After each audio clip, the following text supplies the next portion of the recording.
Karima Brick, tu es avec nous. Oui, bonjour. Comment vas-tu? Bien, toujours bien. Nous allons toujours bien. Mark Carney, Oui. ton préféré. Oui, c'est ça, exactement. Ça commence fort Ça aujourd'hui. commence fort. Mark Carney, donc, qui aujourd'hui, évidemment, lance les démarches là, pour faire de ce pipeline un projet d'intérêt national. Oui. Les Albertains s'en réjouissent. D'autres, comme les Québécois, je pense, un peu moins. Drôle de revirement, on va dire, du côté de Mark Carney, du moins l'homme qu'on avait connu comme un environnementaliste, mondialiste, le cœur un peu sur la main, s'est transformé un peu en... Je sais pas en quoi, en fait, en conservateur peut-être. Oui, peut-être en conservateur, effectivement, ou peut-être certains diront tout simplement en opportuniste. Donc, on regarde un peu la situation, puis on s'adapte au gré du vent. Il y a peut-être un peu de ça aussi. Mais sais-tu quoi? Je te dirais, Francis, moi, j'ai l'impression qu'un jour, il faut déjà préparer la petite lettre. La petite lettre qu'on va envoyer à Donald Trump pour dire merci, Donald. Parce que quelque part, tu sais, on va quand même se le dire, dans les moments de crise, autant, oui, c'est déstabilisant, autant, je veux dire, ça a un impact, là, ça a un impact sur des emplois, ça peut faire extrêmement mal, mais dans des périodes de crise aussi, c'est un moment inespéré pour sortir d'une forme de paralysie, pour essayer de brasser des affaires, pour faire passer des choses, justement, qui n'auraient jamais passé, qui n'auraient pas eu ce qu'on appelle l'acceptabilité sociale. C'est le cas de ce pipeline, là, oui. du moins. Là, on avait un peu mis un arrow sur les nouveaux développements en la matière. Là, ça passe comme une lettre à la poste. Il y a même été question d'un pipeline là, vers l'Ontario là, avec Doug Ford. Là, puis on ressuscite, j'ai écrit un article, on ressuscite le spectre d'un pipeline même au Québec. Là, puis même Christine Fréchette qui s'est dit qu'elle n'était pas fermée à la chose. Je veux dire, exactement. Il y a un revirement complet de situation là, en politique canadienne. Tu sais, j'ai envie de dire, si vous avez des demandes un peu saugrenues ou des demandes que vous n'êtes pas sûr de l'acceptabilité, c'est le moment. 187 Cube Radio, on les refait remonter. C'est ça. La conjoncture est excellente pour ça. Mais tu sais, blague à part, c'est vrai. Il y a un peu de ça quand même. La crise, ça fait bénéficier ce genre de choses-là. Mais en même temps, je me dis peut-être qu'il y avait quelque chose de factice. Tu sais, on est tous pour l'environnement. On est tous, certains diront, pour la tarte aux pommes. L'environnement, c'est quand même des enjeux un peu plus sérieux quand même que la tarte aux pommes, même si on aime la tarte aux pommes. Tout le monde aime la tarte aux pommes. Mais tout ça pour dire que c'était très à la mode à un moment donné, je pense, de prendre cette posture. Et tu as posé la question, Mark Carney, il était où? Comment ça, à une époque, il faisait un peu de champion en se disant « je suis environnementaliste ou à tout le moins, je suis pour le côté vert ». Et même là, il va dire aujourd'hui, oui, mais c'est au fond pour faire une transition puis éventuellement tout ça. Mais bon, il a même lui-même dit qu'à moyen terme, ça va faire augmenter les émissions de gaz à effet de serre. Tout ça pour dire, c'est que j'ai l'impression quand même que pendant des années, c'était très à la mode de se dire on est écolo, mais on était plus dans la posture morale. La réalité, c'est que, bon, ça reprend un peu ses droits et on profite quelque part de Donald Trump pour avancer dans certains projets. Et pour revenir sur ça, donc le fédéral qui a lancé ce processus pour accélérer son projet de pipeline de ce côté-là, donc de l'Alberta vers la Colombie-Britannique.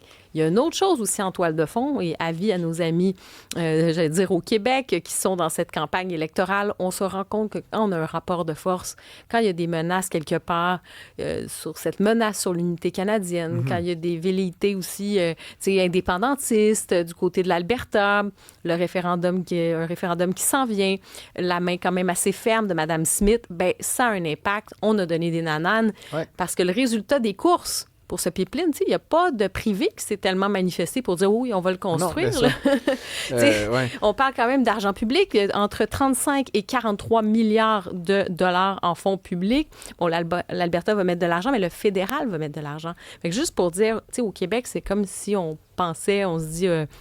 on va lancer un barrage hydroélectrique ou quoi que ce soit, puis on va mettre autant d'argent public. Tu sais, quelque part, quand on paye nos impôts, puis le fédéral qui va dire « je mets un peu d'argent ». Ça vient de la même poche, effectivement. Ça vient de la même poche. Je voulais quand même t'entendre parce que ce drôle de texte là, dans la presse aujourd'hui qui est signé Joël Denis Bellavance qui dit qu'en fait, Carney serait un mélange de chrétien et de Mulroney. Ça m'a un peu surpris, je t'avouerais. Puis là, il énonce toutes sortes de raisons, son sens stratégique, un peu parfois perfide à la limite. Là. Je sais pas si le mot est peut-être un peu fort, mais tu comprends ce que je veux dire? Comme, par rapport à Chrétien, je pense qu'il y a beaucoup d'indépendantistes québécois, ou enfin, à tout le moins, même des Québécois qui vont dire, pendant cette période-là, du côté de Jean Chrétien, on peut peut-être aller là quand même. Là, après, bon, on peut en discuter. Mais oui, c'est ce mélange, en fait, parce que Brian Mulroney avait été quand même, je pense, pendant une certaine période, très apprécié. C'est un progressiste conservateur. Il y a ça aussi, hein, tu as le côté... très international, très... libre-échange aussi. Il avait vraiment avancé là-dessus.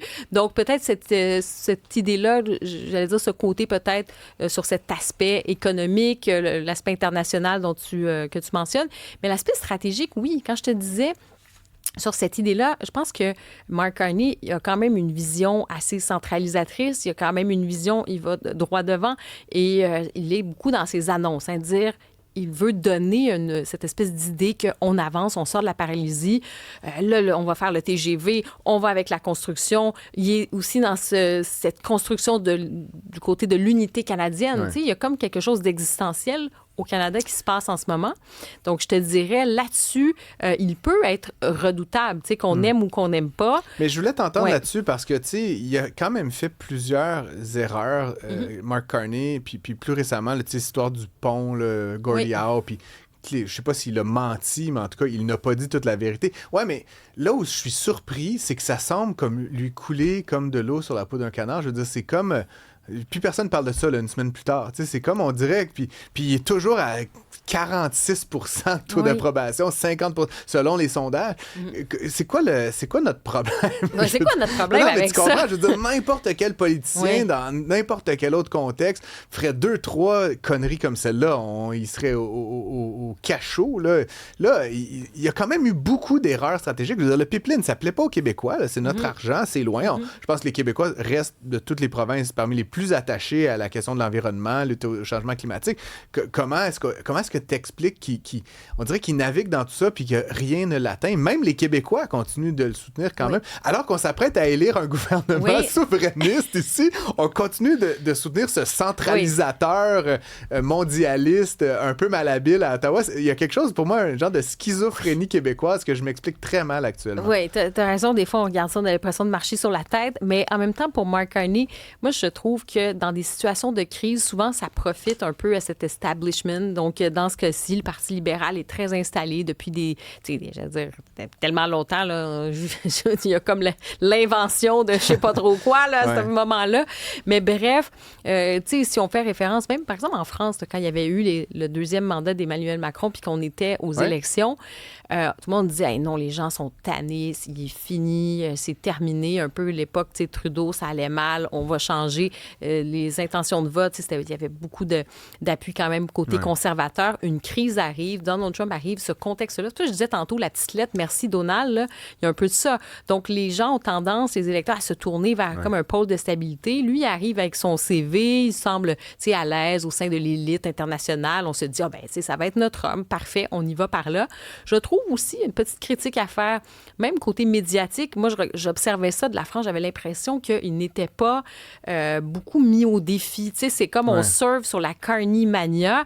Mais putain, c'est ça que je te dis. Putain, je veux dire, écoute ici, écoute mais tu disais... écoute la radio, en tout cas, là, c'est pas... J'espère, tant mieux, c'est réveillé. Non, mais je parle au début, il y avait beaucoup de ça. Comme on l'a eu avec Trudeau, d'ailleurs, quand il a été... Sunny Ways. Hey, on est-tu loin de ça? Les selfies au métro Berry. Ben oui, c'était la folie. Mais bref, c'est ça. Puis, pour faire référence à ça, finalement, donc, la Russie est arrivée, a envahi l'Ukraine. Qui sait que les Français ont réélu Emmanuel Macron. Je comprends. Et pour le Canada, pour revenir à Mark Carney, je pense qu'il y a eu sa lune de miel, mais le vernis commence à craquer. Mais aussi, l'autre question, c'est quelle opposition, quelle force. Donc là, en ce moment, déjà, les gens se disent, OK, on a Pierre Poilievre. Là, je voyais qu'il y avait un sondage qui pourrait arriver du côté conservateur. On nous ressortait des boulamites. On parle de Stephen Harper. Pas sûr que ça soulève... Oui, c'est pas sûr que ça... C'est ça. Pas sûr que ça soulève les foules. Et ensuite, moi, je pense que c'est cette idée d'annoncer... Moi, je trouve que ça a été quand même habile. On met la lumière sur... On annonce des projets. On annonce... Tac, tac, tac, tac. Juste de sentir qu'on n'est pas dans la paralysie. Puis sincèrement, ça peut sembler un show de boucan. Ça peut être même très autoritaire quelque part. Hein? C'est pas nécessairement... ça peut faire fi des compétences provinciales, ça peut faire fi des champs de compétences, justement, des provinces, ça peut faire fi des enjeux environnementaux, des préférences, et on va de façon très centralisatrice. Moi, je pense qu'à un moment donné, on va quand même s'en rendre compte. Les gens commencent à s'en rendre compte. On veut des résultats, puis il n'y en a pas de résultats. Puis il y a l'exemple récemment de l'aéroport Billy Bishop à Toronto, qui était un de ses projets prioritaires d'aller Dalada. Ils ont tassé la ville, ils ont installé un pion du gouvernement provincial au comité là, de l'aéroport et tout. Et malgré le soutien de Doug Ford, de Mark Carney et tout, les citoyens n'en voulaient pas. Ils voulaient prolonger la piste de 1 km, autoriser des jets qui seraient possiblement plus bruyants avec une plus grande fréquence. Et les gens n'en voulaient pas. Donc, ultimement, on arrive, là, comme tu le dis, à quelques échecs là, quand même qui commencent à se dessiner. Oui. Je l'ai souvent dit, moi, ce pipeline, là, je vais le croire quand je vais le voir. Là. J'ai l'impression qu'actuellement, on jette un peu des nananes aux Albertains en leur faisant miroiter un beau grand pipeline. Là, mais avant qu'on ait claqué 40 quelques milliards puis qu'il y ait des pelletés de terre, là, mark my words, là, c'est pas demain matin. Mais on là, est encore, comme je te dis, beaucoup dans ces annonces-là. Beaucoup, je pense que là, il essaie de montrer une espèce de vision, de créer ce sentiment canadien un peu à travers le pays. Ouais. Il y a un peu cette idée-là. Je pense qu'on joue la montre aussi. Il faut quand même se le dire. Là, par rapport à Donald Trump. Oui, parce qu'il y a quand même... je pense qu'on retient un peu, on pince le nez, on se dit, bon, ça va finir par s'arranger un petit peu. D'ailleurs, tu as observé, je le mets quand même en lien avec tout ça, mais encore une fois, tu as eu des États américains, 25 États américains qui ont annoncé qu'ils attaquent en justice les droits de douane de Donald Trump. Donc là, ça vient des États-Unis.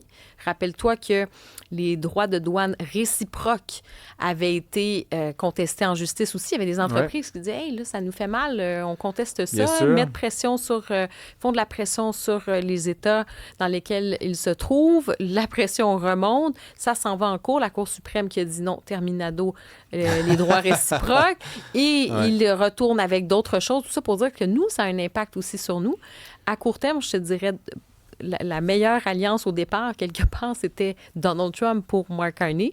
Aujourd'hui, on joue un peu la montre. Puis s'il réussit à se faufiler un petit peu comme ça à travers le temps, il pourrait dire, vous voyez, j'ai eu la bonne stratégie. Ce sera une grande question d'ailleurs. Est-ce que Mark Carney peut survivre à l'absence de Donald Trump dans 2 ans et quelques? Ce sera évidemment une question dont on aura le loisir de redébattre, toi et moi, Karima Brick. Merci beaucoup. Merci à